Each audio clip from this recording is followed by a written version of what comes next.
Market లో invest చేసి మీ డబ్బులు డబుల్ చేసుకోవాలనుకుంటున్నారా? సుందరరామిరెడ్డి గారి లైవ్ సెమినార్ కి అటెండ్ అవ్వండి.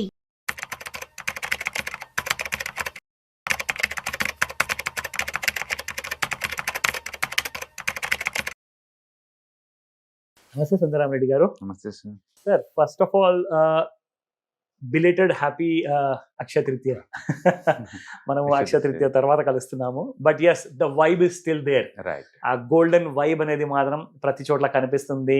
మార్కెట్స్ బాగా రేట్స్ పెరిగాయి, రైట్. అందులో డౌట్ లేదు. బాగా కష్టంగా ఉంది కొనాలి అంటే ₹1,00,000 దగ్గర బంగారం ఉన్నప్పుడు. అయినా కానీ పబ్లిక్ ఆర్ ప్రిఫరింగ్ గోల్డ్. ఒకవేళ దీనికి బదులుగా ఒక గోల్డెన్ స్టాక్స్ అంటే మన గోల్డ్ జ్యువెలరీ మ్యానుఫ్యాక్చర్ చేసే కంపెనీస్ ఉన్నాయి. The one only the Tatas ఉన్నారు ఇందులో. చాలా లిస్టెడ్ కంపెనీస్ ఉన్నాయి. గోల్డ్ ప్రతిసారి ఇప్పుడు 30% ఇవ్వదు కదండి, ప్రతి శాతం. కానీ స్టాక్స్ మాత్రం ఇచ్చే అవకాశం ఉందంటారా ఒకవేళ ఇన్వెస్ట్ చేస్తే? ఫస్ట్ ఆఫ్ ఆల్ ఈ అక్షయ తృతీయ ఫెస్టివల్ రాగానే అందరూ అంటే అట్లీస్ట్ ఇండియన్స్ వరకు గోల్డ్ గురించి డిస్కషన్ చేస్తూ ఉంటారండి. అంటే ఆ ఫెస్టివల్ రాకముందు 1 month నుంచి బీన్ అవుతుంది. అయిపోయిన తర్వాత 1 month కూడా డిస్కస్ చేస్తూ ఉంటారు. అంటే 2 things అండి ఇక్కడ. ఒకటి, gold as a asset class గా మనం తీసుకున్నాం అనుకోండి, ప్రతి అక్షయ తృతీయ వచ్చినప్పుడల్లా ఎంతకంత 1 గ్రాము 2 గ్రాము 5 గ్రాము అఫోర్డబిలిటీని బట్టేసి కొనుక్కుంటా పోతున్నాం అనుకోండి, అది అప్రిషియేషన్ అసెట్ తప్ప డిప్రిషియేషన్ ఏం కాదు కదా. So it's good thing. అది కొత్తగా హ్యాబిట్, ఒకటి మంచి హ్యాబిట్ వచ్చినట్లు లెక్క మనకి. సో డబ్బున్న వాళ్ళకి రిస్క్ డైవర్సిఫై చేద్దామన్నా లేదా కొత్త అసెట్ ని అక్విజిషన్ చేద్దాం అనుకున్నా అప్రిషియేషన్ అనేది మంచి స్టార్టింగ్ డే, మనం అలా చూసుకోవచ్చు.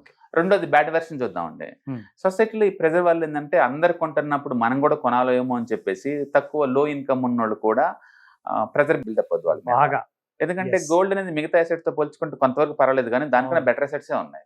కరెక్ట్. అందుకని గోల్డ్ నిజంగా ఇన్వెస్ట్ చేయడం అందరికీ అంత వర్త్ అంటే అందరికేం కాదండి. ఆల్రెడీ వేరే అసెట్స్ ఉండి డిస్పోజబుల్ ఇన్కమ్ ఉంటే పర్వాలేదు, కానీ అదర్వైజ్ వర్త్. కాకపోతే ఇండియాలో ఏంటంటే మ్యారేజెస్ అప్పుడు గోల్డ్ పెట్టనేది కంపల్సరీ. అందుకని దీని మ్యారేజ్ సీజన్ వరకు అట్లీస్ట్ గోల్డ్ ని ఒక అసెట్ క్లాస్ అనే బదులు ఒక యూటిలిటీ అంటే బెటర్ ఏమో. ఓకే. ఎందుకంటే ఇవి సమ్మర్ అంటేనే మ్యారేజెస్. అవును. అంటే మ్యారేజెస్ అప్పుడు ఖచ్చితంగా మీరు ఎంత రిచ్ అయినా పూర్ అని సంబంధం లేదు. అవును. గోల్డ్ ప్రాధాన్యత మనం నెట్టి పడేలేము. అండ్ మిగతా కంట్రీలో అయితే గోల్డ్ యాజ్ ఏ ఎసెట్ క్లాస్ కాబట్టి తగ్గినప్పుడు కొంటా ఉంటారు, పెరిగినప్పుడు అమ్మటం కానీ హోల్డ్ కానీ చేస్తూ ఉంటారు. బట్ ఇండియాలో అట్ట కాదు. మ్యారేజెస్ అప్పుడు కొనాల్సిందే, నువ్వు డెడ్ లైన్. అది ఇంకా అది డెడ్ లైన్, ఆ టైంలో కొనాల్సింది ఎంత రేట్ ఉన్నా. అందుకని ఇండియాలో గోల్డ్ రేట్ పెరిగితే సఫర్ అయ్యే వాళ్ళు ఎక్కువ తప్ప మాకింత వచ్చిందని చెప్పేసి హ్యాపీ ఫీల్ అయ్యే ఎవరు ఉండరండి. ఎగ్జాంపుల్, లాస్ట్ ఇయర్ ఆల్మోస్ట్ మనకి 31% దాకా పెరిగింది గోల్డ్. దాన్ని హ్యాపీ ఫీల్ అయ్యే వాళ్ళు ఎవరు లేరండి, ఇంత పెరిగిందని. అది అందుబాటులో లేకుండా పోతుంది మనకు అని ఫీల్ అయ్యే వాళ్ళు ఎక్కువ మంది ఉంటారు. ఉన్నోళ్ళు కూడా అదే ఫీల్ అవుతారు. అంటే వాళ్ళు అసెట్ క్లాస్ గా ఫీల్ అవటల్లా అదొక మనకు అందుబాటులో లేని వస్తువు అవుతుందేమో అన్న ఫీల్ అవుతున్నారు వాళ్ళు. అందుకని ఇండియాలో అది జస్ట్ అసెట్ క్లాస్ కాదండి, అంతకు మించి సొసైటీలో ఒక స్టేటస్ సింబల్ అనండి, లేకపోతే ఒక ట్రెడిషనల్ అండి, లేదా కల్చర్ లో పార్ట్ అనండి. అంటే మహిళకి కంపల్సరీ అది పార్ట్ అనమాట, అంతే. అందుకని ప్రతి ఒక్కళ్ళు ఏంటంటే అక్షయ తృతీయ ఉన్నప్పుడు లేకపోతే ఎవ్రీ మంత్ గోల్డ్ లో ఇన్వెస్ట్ చేయడం అనేది కామన్ ఇండియాలో, ట్రెడిషనల్ కూడా. అయితే గోల్డ్ లో ఇన్వెస్ట్ చేసే బదులు బెటర్ ఇన్కమ్ ఎక్కడి నుంచి వస్తుందంటే, ఈ గోల్డ్ మర్చెంట్స్ ఉంటారు కదా, గోల్డ్ ఆర్నమెంట్స్ తయారు చేసే వాళ్ళు ఎవరు, స్టాక్ మార్కెట్ లిస్ట్ అయిన కంపెనీస్ ఒక 10 దాకా ఉన్నాయి స్టాక్ మార్కెట్ లిస్ట్ అయ్యి. వాటిల్లో కనుక ఒక పోర్ట్ఫోలియో క్రియేట్ చేసుకొని ఇన్వెస్ట్ చేస్తే, ఏది గోల్డ్ పెట్టే బదులు డైరెక్ట్ గా, అంతకంటే మీకు ఎక్కువ రిటర్న్స్ వస్తాయండి. ఓకే. అందుకని గోల్డ్ ఇన్వెస్ట్ చేయడం నిజంగా అదొక మంచి డిసిషన్. అంటే ఖచ్చితంగా ఆల్టర్నేటివ్ కింద గోల్డ్ లో పెట్టే బదులు గోల్డ్ తో డీల్ చేసే కంపెనీలో పెట్టుకోవడం బెటర్ అనమాట. ఎగ్జాంపుల్, ఇప్పుడు మన తంగమై జ్యువెలరీ, టైటాన్, కళ్యాణ్ జ్యువెలరీ ఇలాంటి చాలా ఉన్నాయి స్టాక్స్.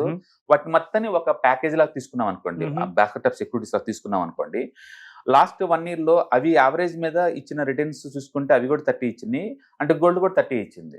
అంటే కొత్తగా ఏమి ఎక్స్ట్రా ఏమి ఇలా గోల్డ్. అదే కనుక నువ్వు 10 years పాయింట్ ఆఫ్ చూసావు అనుకోండి, తంగమై జ్యువెలరీ ఇచ్చిన 37% అండి, అంటే టైటాన్ లో ఇచ్చిన 24%, గోల్డ్ ఇచ్చిన 12%.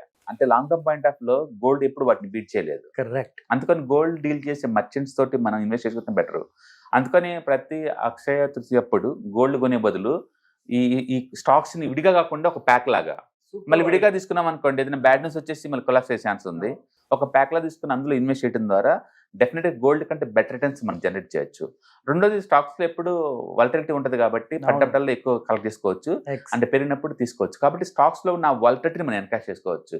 అందుకని ఎవరైనా గోల్డ్ ఇన్వెస్ట్ చేద్దాం అనుకుంటే, ఓకే, మామూలు టైంలో కావచ్చు లేదా అక్షయ తృతీయ అప్పుడు కావచ్చు, దానికి ఆల్టర్నేటివ్ గా ఈ గోల్డ్ తో డీల్ చేసే కంపెనీలో కనుక ఇన్వెస్ట్ చేస్తే బట్ ఒకలా స్టాక్ లాగా కాదు, అవును, ఒక బాస్కెట్ ఆఫ్ సెక్యూరిటీ లాగా కనుక ఇన్వెస్ట్ చేస్తే definitely your returns going to more than 20 to 50%. Wow, long term point of లో. కరెక్ట్. మీరు చెప్పినట్టుగా నిజంగానే, ఎందుకంటే gold can be an asset, yes, అయితే గోల్డ్ రెవెన్యూ సంపాదించలేదు. లేదు. అయితే కంపెనీస్ లో ఫర్ ఎగ్జాంపుల్ మీరు ఇందాక అన్నారు, సో 12% గత లాస్ట్ 10 years లో పోల్చుకుంటే అంటే కంపెనీస్ ఇక్కడ రెవెన్యూ సంపాదిస్తుంది కాబట్టి గోల్డ్ జ్యువెలరీస్ అమ్మేసి, సో డెఫినెట్ గా మనకి ఇక్కడ స్కోప్ ఎక్కువ ఉంది. డెఫినెట్ ఐ థింక్ ఎవరి దగ్గర అయితే ఒకవేళ ₹1,00,000 ఉన్న ఇన్వెస్ట్మెంట్ కి గోల్డ్ కి అంటే కనీసం అందులోంచి 50% or 30% అన్న గోల్డ్ స్టాక్స్ లో ఇన్వెస్ట్మెంట్ చేయాలి. మీరు అన్నట్టుగా ఒక సిప్ లాగా ఆ కంపెనీస్ లిస్ట్ లో అన్నిట్లో కొంత కొంత పెట్టుకుంటూ పెడితే I think it may definitely give solid returns. Definite గా. అందుకని ఈ మధ్య కాలం ఏంటంటే ఈటీఎఫ్స్ అని ఇండెక్స్ లో వస్తున్నాయి కదా, ఈ S&P వాళ్ళు కనుక రైల్వేస్ కోసం ఒక ETF ఇండెక్స్ ఎలా తయారు చేశారు, ఈ కామర్స్ మీద ఒక ఇండెక్స్ ఎలా తయారు చేశారు, గోల్డ్ రిలవెన్స్ కూడా ఒక ఇండెక్స్ తయారు చేశారు అనుకోండి, డెఫినెట్ గా ETF ఇన్వెస్ట్మెంట్ స్టార్ట్ అవుతాయి. Very true. అప్పుడు డెఫినెట్ గా ఇది challenge to the gold ETFs challenge చేస్తాయి. అవును, డెఫినెట్ గా రిటర్న్స్ కంప్లీట్ గా. సో చాలా కాంపిటీషన్ అనేది ఎదురొస్తుంది. డెఫినెట్ గా, ఎందుకంటే స్టాక్స్ లో వాలటిలిటీ దీంట్లో రిప్రజెంట్ అవుతుంది, ఫ్రీక్వెన్సీ గా డిస్కౌంట్లు వస్తా ఉంటాయి, ఎందుకంటే మార్కెట్ లో పడ్డప్పుడు అవి కూడా పడుతుంటాయి కదా, అప్పుడు మనం మోర్ స్టాక్స్ కొంటాం, పెరిగినప్పుడు మనం డంప్ చేసుకోవచ్చు కదా. అవునండి. కాబట్టి డెఫినెట్ గా గోల్డ్ కతో పోల్చుకుంటే వీటిలో రిటర్న్స్ ఎక్కువ ఉన్నాయి కాబట్టి మార్కెట్ లో ఉన్న వాలటిలిటీ మనం ఎంజాయ్ చేయొచ్చు. కాబట్టి ఒకటి gold as a hedging, gold as a వాలటిలిటీకి బ్యాలెన్సింగ్ అనుకుంటే మాత్రం ఇది పనికిరాదు. Very true. అయితే ఈ లాస్ట్ 1 year లో ఈ గోల్డ్ స్టాక్స్ ఎన్నైతే ఉన్నాయో ఇందులో టాప్ 5 పర్ఫార్మెన్స్ ఏ ఉండే సార్ ఎక్కువ రిటర్న్స్? ఇప్పుడు నేను చెప్పింది కదా, తంగమై జ్యువెలరీ వాళ్ళు 71% వచ్చింది లాస్ట్ 1 years లో రిటర్న్స్. అండ్ టైటాన్ వాళ్ళు ఆల్మోస్ట్ 6% ఈ సంవత్సరం, అది బాగా అన్ని ఇంతకుముందు పెరిగింది కాబట్టి ఇప్పుడు కరెక్షన్ లో ఉంది. అంటే కళ్యాణ్ జ్యువెలరీ 25% బాగా డ్రాప్ అయిన తర్వాత కూడా. బట్ 1 year మీద మనం తీసుకోలేం కానీ అట్లీస్ట్ 5 years యావరేజ్ చేసాం అనుకోండి. అండ్ తంగమై జ్యువెలరీ 80% వచ్చింది last 3 years average, almost double. 80% every year. And even Titan కూడా 29% పర్ యానం వచ్చింది. Too good. అండ్ గోల్డ్ కి వచ్చింది just 14% last 3 years average returns. So still so gold విషయానికి వస్తే గోల్డ్ జస్ట్ ఆకర్షణ మాత్రమే, రిటర్న్స్ విషయంలో నంబర్ 1 కాదు. సో సుబ్బరామిరెడ్డి గారు చెప్పారు ఇందరాక. సో ఈ విషయంలో మీరు ఖచ్చితంగా గోల్డ్ స్టాక్స్ కూడా ప్రిఫర్ చేయండి. Thank you so much sir, thank you for the information. Hi, 1 day class room environment లో ఆఫ్లైన్ వెబినార్ జరగబోతుంది.